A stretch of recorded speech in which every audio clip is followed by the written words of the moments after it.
Yes, welcome back. We are all but one family.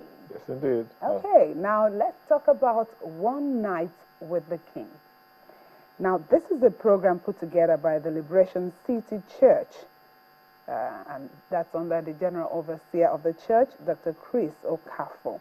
The program is coming up in July, and let's just hear more about what this is all about. We have in the studio, of course, the General Overseer, Liberation City Church, Dr. Chris Okafor. Thank you so much for joining us. Thank you for having me. So, One Night with the King.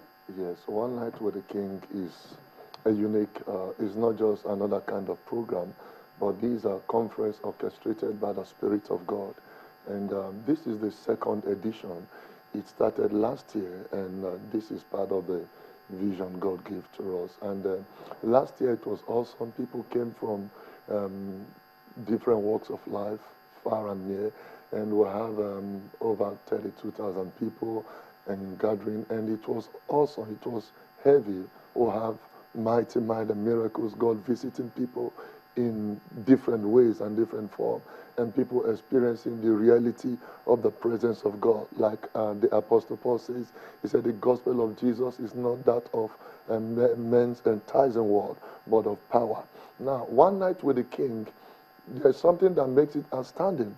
You can't have a counter with the King of Kings and remain the same.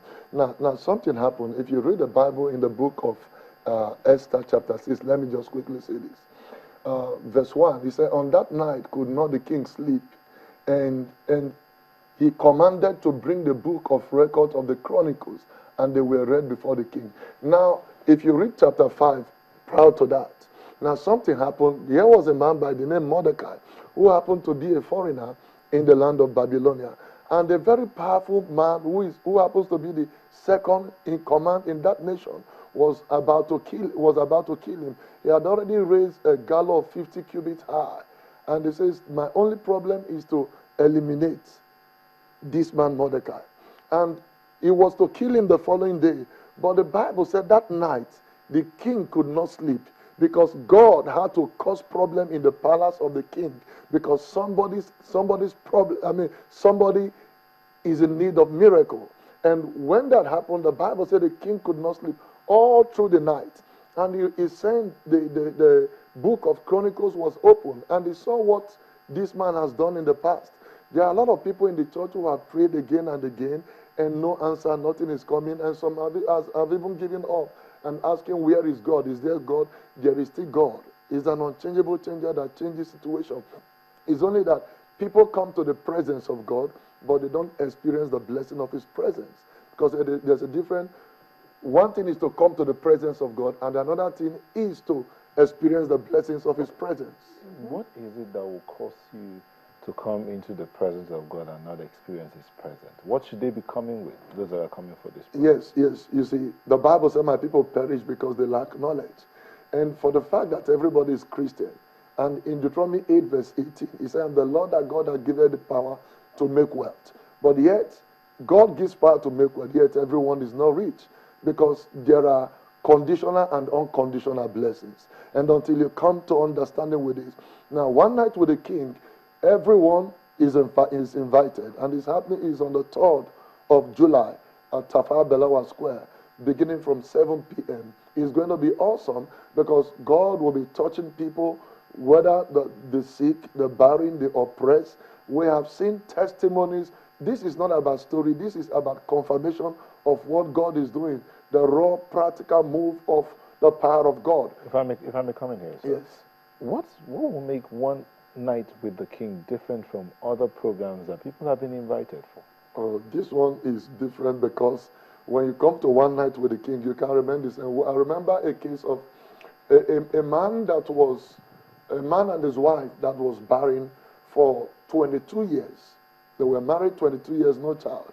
And they came for One Night with the King. While the power of God was moving, God singled them out, and their name and their cases were mentioned, and they came out. And God revealed the cause of their problem, why they were going through what they were going through. And God spoke that about this time next year, which is this year, that they will have their miracle babies. As I'm talking to you, the husband and wife had their triplets right now. is on record. So we have so much miracles. We have the case of a lot of miracles. How many? A lot of testimonies. How many can I say? We have a case of this lady in their family. When any lady gets to 31-year-old, they die, and there are about 7 in their family. 5 have gone on the process, and something happened. Because the Bible says, my people perish because they lack knowledge.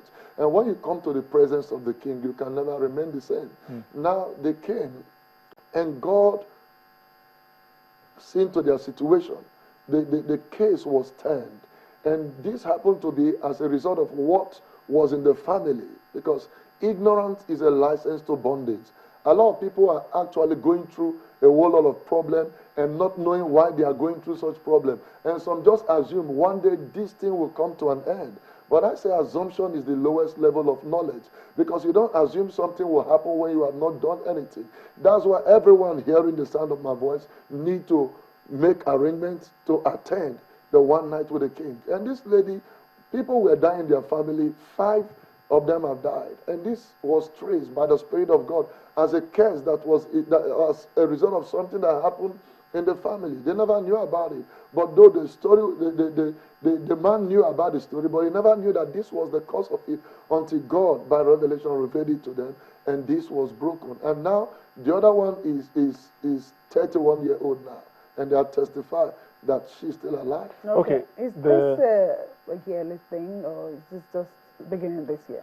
No, like this is the 2nd edition now. Okay. The first edition was last year, the same July. So is it going to be a yearly occurrence? Yes, yearly. All right. Is it compulsory that everyone must come to Tafawa Square, or are you planning to broadcast it and stream it online?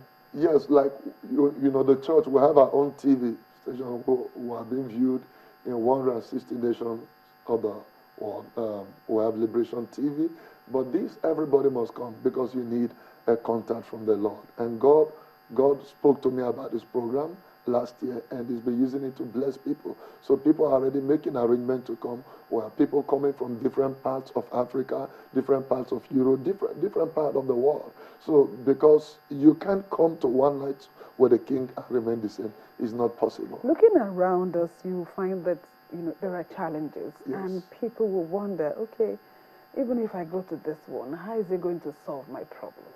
You see, that is the unique thing. That's why I said people go to church. This is not another kind of church or another kind of program, but this is another avenue. It's a gathering where people will come from all over the world and have their life turn around. Because this is not about story. If it's about story, we will not be gathering. But God is going to make His power known, and people will see the power of God move as never before. This is not about another kind of story, but this is another kind of move of the Spirit of God as never before. Okay, there's a question coming on Twitter now from Steve Ogo Nwabisi, and he's saying that why so much emphasis on becoming a millionaire?